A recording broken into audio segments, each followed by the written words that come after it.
नमस्कार, 12 बजे 12 खबर में आप सभी दर्शकों का बहुत स्वागत है। मैं हूं आपके साथ राहुल सौमित्र और आप जुड़ चुके हैं उत्तर प्रदेश में सबसे तेजी से बढ़ता हुआ digital platform IBC 24 Uttar Pradesh के साथ। तो 12 बजे की 12 बड़ी खबर की पहली खबर तो यही है कि आज भारतीय जनता पार्टी ने अपने 7 उम्मीदवारों का ऐलान कर दिया है। सीसामऊ सीट को छोड़कर और मीरापुर सीट को छोड़कर बाकी सभी 7 प्रत्याशियों का ऐलान कर दिया है। यानी बीजेपी के कौन कौन से प्रत्याशी होंगे वो अब आ गए। जरा सावन वो लिस्ट प्ले कीजिए, जरा दिखाइए हमारे दर्शकों को कि कौन कौन से कैंडिडेट आ चुके हैं।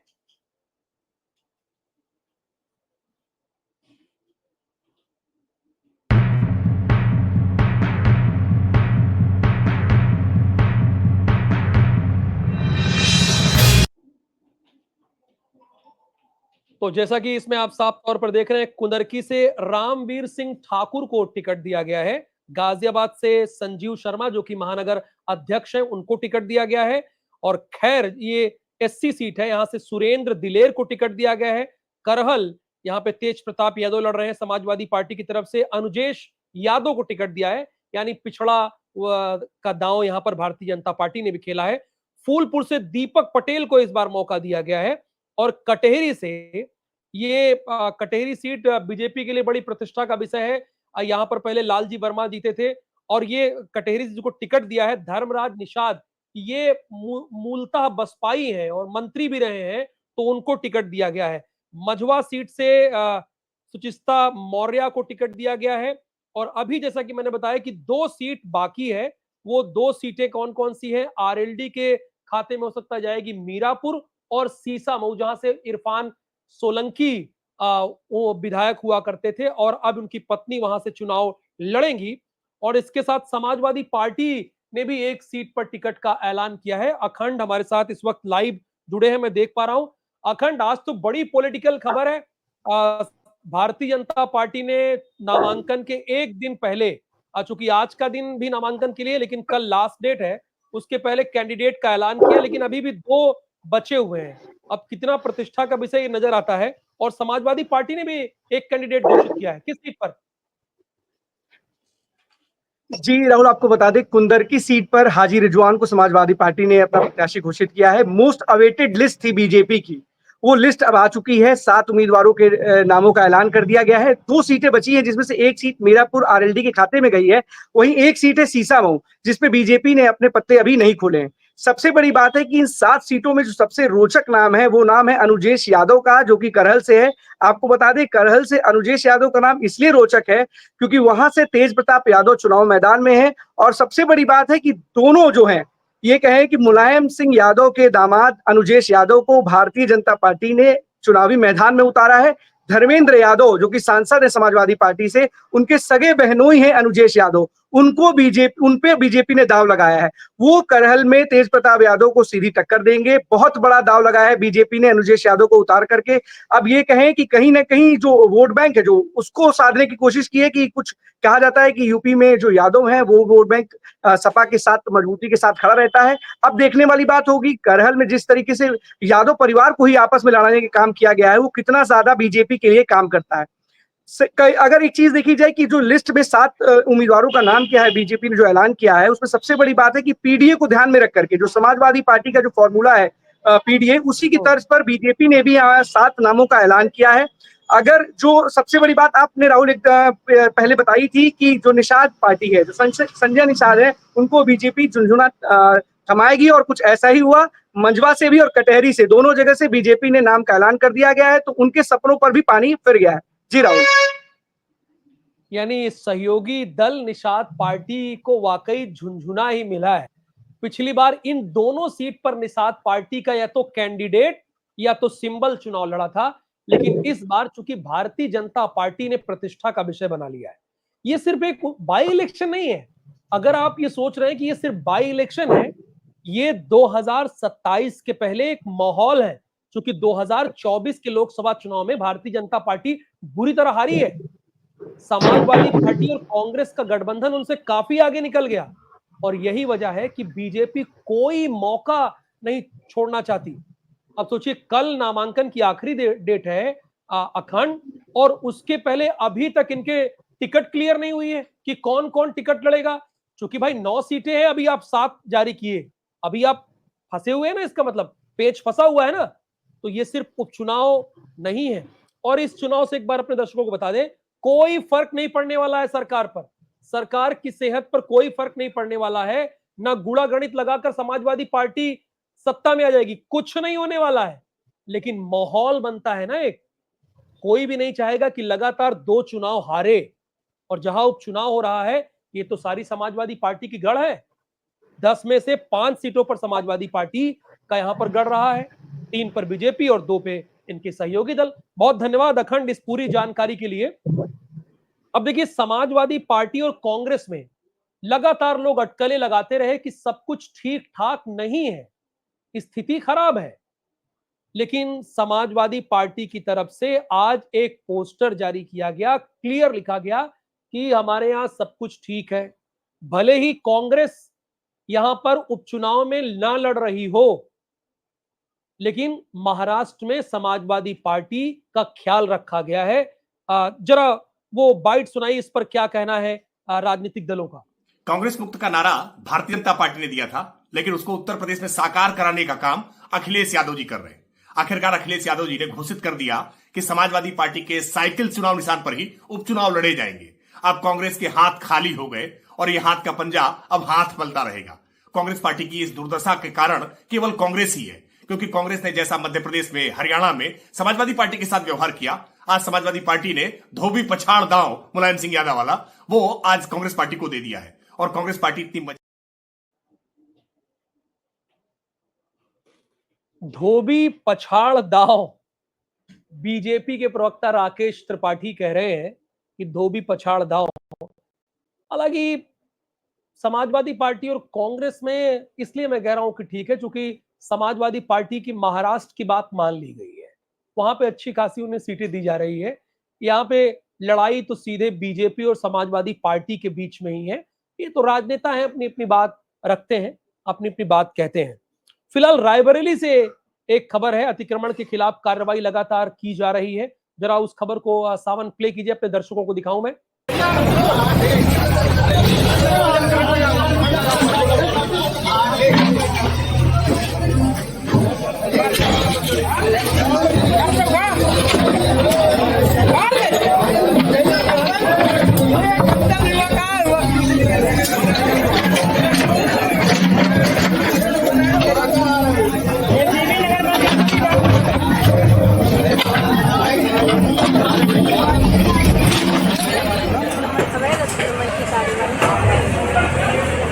तो मैम, ये जैसे कि पता चल रहा है कि 36 लोगों पर ये कार्रवाई हुई है, इसके पहले 145 लोगों पर कार्रवाई हुई।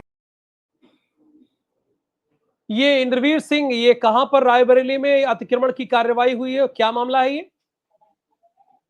जी राहुल, बता दें, ये मामला जो है ऊंचाहार थाना के नगर पंचायत के अंतर्गत ये हुआ है। और ये अतिक्रमण जो किया गया है, अतिक्रमण के पहले कई सारी नोटिस जो है लोगों को, वहां जो घर है और जो दुकानें हैं, कई बार दी गई प्रशासन की तरफ से।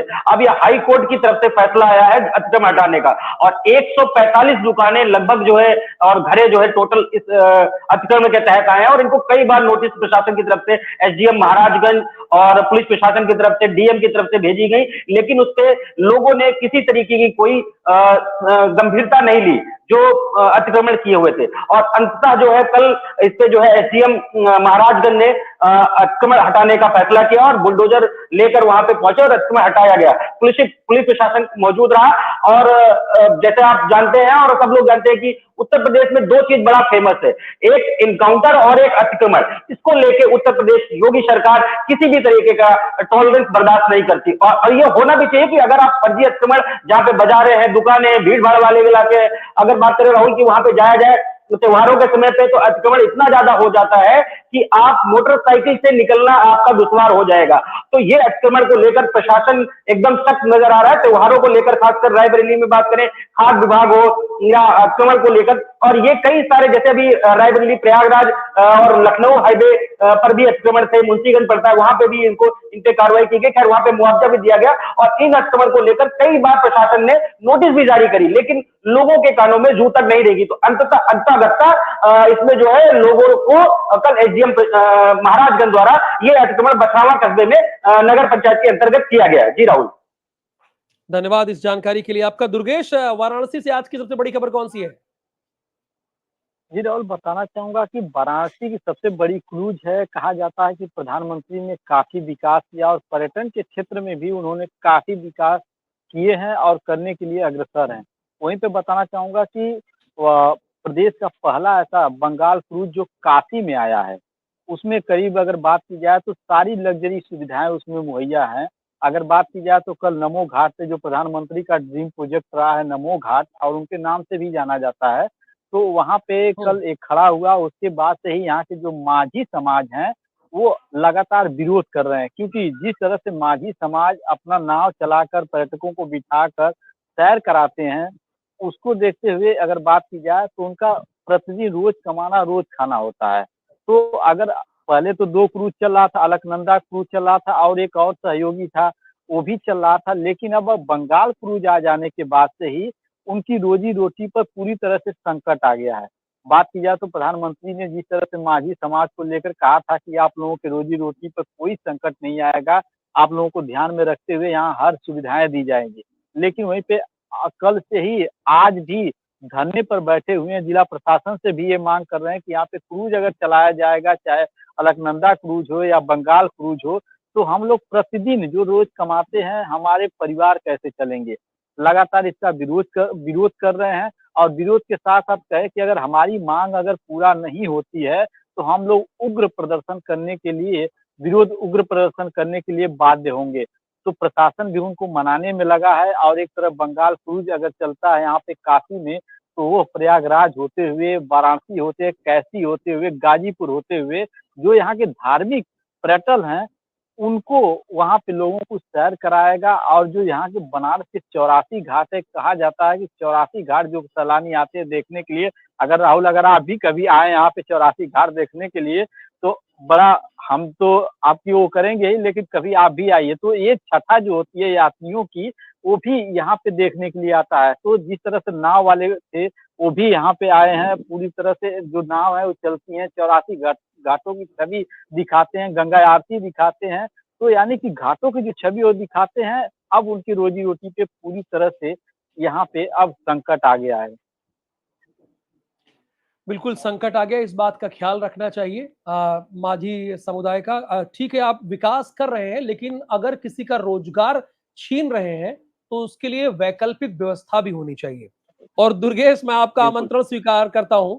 मैं तो आपका पड़ोसी ही हूं, प्रयागराज का रहने वाला हूं। 120 किलोमीटर है, रोड बहुत सही है, 2 घंटे में पहुंच जाऊंगा। धन्यवाद दुर्गेश इस जानकारी के लिए आपका। हमारे साथ जितेंद्र श्रीवास्तव भी जुड़े हैं। जितेंद्र श्रीवास्तव, बस्ती से आज की बड़ी खबर कौन सी है? मैं देख रहा हूँ ग्राउंड पे, अच्छा लग रहा है आपको देख के। जी जी राहुल, बस्ती से बात की जाए तो बड़ी खबर यह है कि कहीं ना कहीं बस्ती में जो है विदेश से जो है फंडिंग जो है बस्ती में कहीं ना कहीं आ रहा है। और वो फंडिंग आने का जो कारण है वो क्या है कि जो बस्ती के जो निवासी है वो अगर दुबई यात्रा करने गए थे, दुबई गए, वहां पे जाने का एक बांग्लादेशी से मुलाकात होती है। मुलाकात करने के बाद में उसको 2% के कमीशन के नाम पे बस्ती में फंडिंग की जो है वो व्यवस्था की जाती है। ग्रामीण क्षेत्र के जो लोग हैं वहां पे, उन लोगों को जो है 2% कमीशन दिया जाता है। उस कमीशन के नाम पे यहाँ ये कई महीनों से, ये 1-2 दिन की बात नहीं है कि राहुल, कह सकते हैं 6-7 महीने से ये काम चल रहा है। लगभग करोड़ों के जो लागत पैसे हैं जो यहाँ आज आ चुके हैं। लगभग कभी पेट्रोल पंप पे आते हैं, कभी किसी के खाते में आते हैं। लेकिन अब पॉइंट सबसे बड़ी राहुल बात ये होती है कि विदेश से फंडिंग यहाँ पे आ रहा है, जिसकी जो जांच वो जो है सुरक्षा एजेंसी को भी दी गई है। लेकिन अभी तक जो है ये पता नहीं लग पाया फंडिंग यहाँ आ क्यों नहीं रहा, कहाँ से आ रही थी, क्यों, क्या यहाँ पे किस तरीके से उसको वहां पे खेपाने की व्यवस्था हो रही थी, उसको कहाँ ले जाना था, क्या करना था, अभी इसकी कोई पुख्ता जानकारी नहीं लग पाई है। लेकिन फंडिंग आना और फंडिंग आने के बाद में जैसे कि त्योहार भी आ रहे हैं, आखिर उस फंडिंग का क्या प्रयोग करना था, किस तरह से उसको ले जाना था, ये अभी कहीं ना कहीं जो है ये बात जो है अभी तक कहीं ना कहीं ये छुपी हुई है। और जब तक एनआई जो है जो सुरक्षा एजेंसी जांच कर रही है, जब तक उनकी तरफ से कोई जानकारी पुख्ता ना मिल पाए, तो कहीं ना कहीं इसको जो अभी अधूरी या मान सकते हैं इस चीज को। लेकिन बस्ती पुलिस के द्वारा अभी तक जो इस बारे में किसी तरह की कोई बात अभी तक बताई नहीं गई है। तो बड़ी हैरानी है कि बस्ती पुलिस के द्वारा अब तक इस खबर के बारे में कुछ जानकारी नहीं दी गई। इतना छिप छिपा के बस्ती पुलिस काम क्यों कर रही है? सवाल तो ये भी उठता है ना भाई, जो मामला है वो सामने रखना चाहिए मीडिया के सामने। बचने का मतलब ही हुआ कि कुछ दाल में काला है।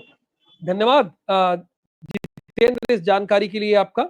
हमारे साथ मोहम्मद इमरान भी जुड़े हुए हैं, एसपी सिंह जुड़े हुए हैं, आदर्श गुप्ता भी हमारे साथ जुड़े हुए हैं। आदर्श, हरदोई की आज की बड़ी खबर कौन सी है?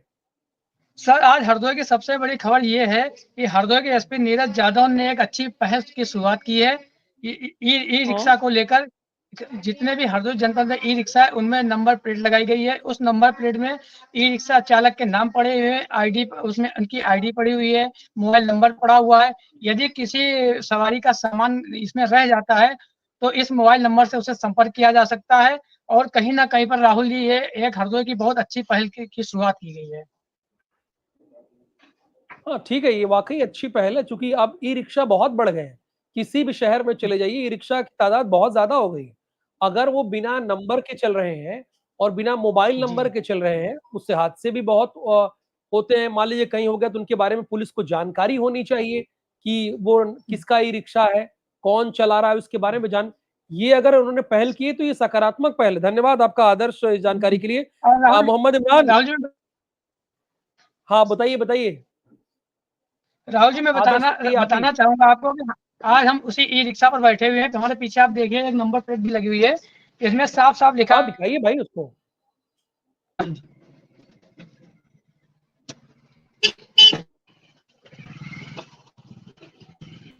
जी राहुल जी।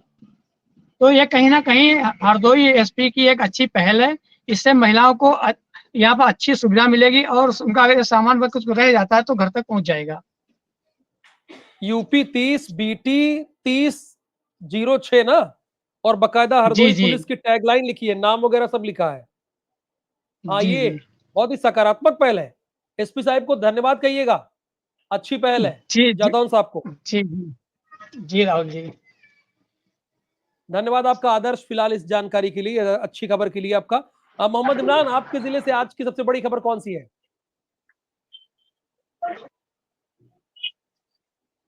देखिए राहुल, मैं आपको बता दूं, आज 24 तारीख है और जिसको लेकर के बिजनौर में किसानों की ओर से एक अल्टीमेट दिया गया था। 24 तारीख को महापंचायत होनी है, तो सभी किसानों ने बिजनौर वाइस ग्राउंड में जो है मंच सजा दिया है और जिसको लेकर के अब से कुछ ही देर में राकेश टिकैत भी पहुंचने वाले हैं, जिसको लेकर के किसानों में भारी जोश देखा जा सकता है। और वहीं आपको बता दें, किसानों ने जो है ये महापंचायत जो आज अल्टीमेट दिया था, ये सबसे पहले गन्ने का मूल्य और यहाँ गुलदार की समस्या जैसी बहुत सारी ऐसी उनकी मांगे हैं जो कि अभी तक उनकी मांगे पूरी नहीं हो पा रही है। जी राहुल। तो कब तक आ रहे हैं राकेश टिकैत?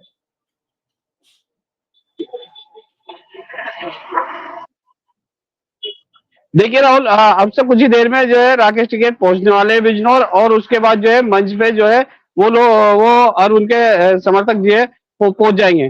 जी। तो किस मुद्दे पर यहाँ पर लोगों को इकट्ठा कर रहे हैं?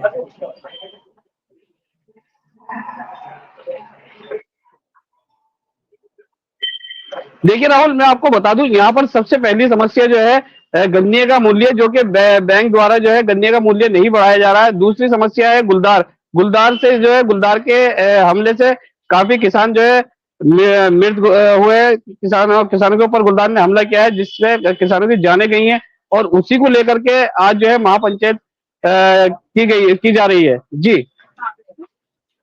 धन्यवाद आपका इस जानकारी के लिए मोहम्मद इमरान। एसपी सिंह सुल्तानपुर से हमारे साथ जुड़े हैं।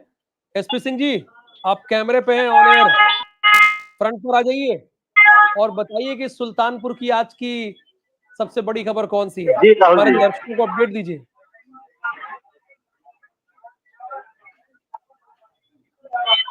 सबसे बड़ी खबर सुल्तानपुर की राहुल जी ये है कि हिंदू देवी देवताओं के नाम पर जो है दुकान जो है, कई ऐसे दुकानदार हैं जो मीट मछली की भी दुकान पे जो है हिंदू धर्म का भोला कार्नर भोला फास्ट फूड कॉर्नर, कई ऐसी दुकानें हैं जिसमें जो है हिंदू देवताओं, देवी देवताओं को जो है अपमानित करने वाले जैसे शब्द लिखे रहते हैं, और उसी का प्रचार प्रसार हर जगह सुल्तानपुर में हर दुकान पे ऐसे करीब करीब दिखाई देता है।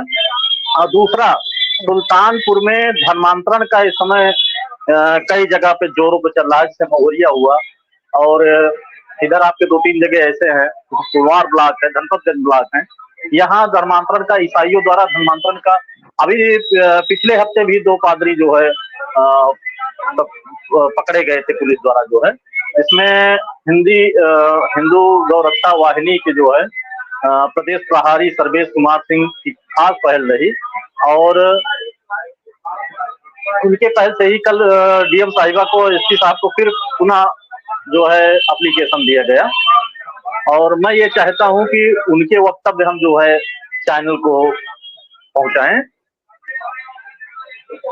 आइए।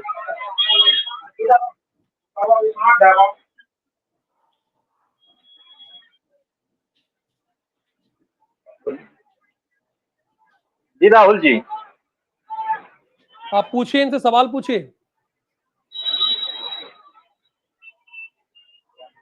हाँ, ये आप डीएम साहिबा को कल एप्लीकेशन दिए थे, ये जो हिंदी देवी देवताओं की जो है अवैध रूप में जो नाम लिख करके जो है गलत प्रचार प्रसार करके ये दुकानदार जो कर रहे हैं, उसके विषय में थोड़ा आप बताएं, और धर्मांतरण के विषय में थोड़ा भी बताएं। अभी एप्लीकेशन पिछले हफ्ते भी आपने दिया था। नमस्कार राहुल जी, मैं सर्वेश सिंह, प्रदेश प्रभारी राष्ट्रीय गौ रक्षा वाहिनी गौ सेवा संघ। हमारा जो एक मिशन चल रहा, अभियान चल रहा, जो हिंदी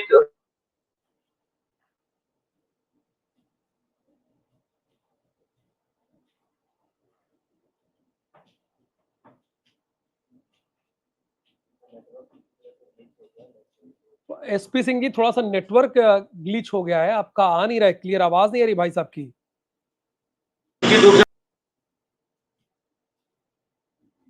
फिर से एक बार कनेक्ट कीजिए एसपी सिंह जी को। अब आई आवाज। अगर वो कार्रवाई नहीं,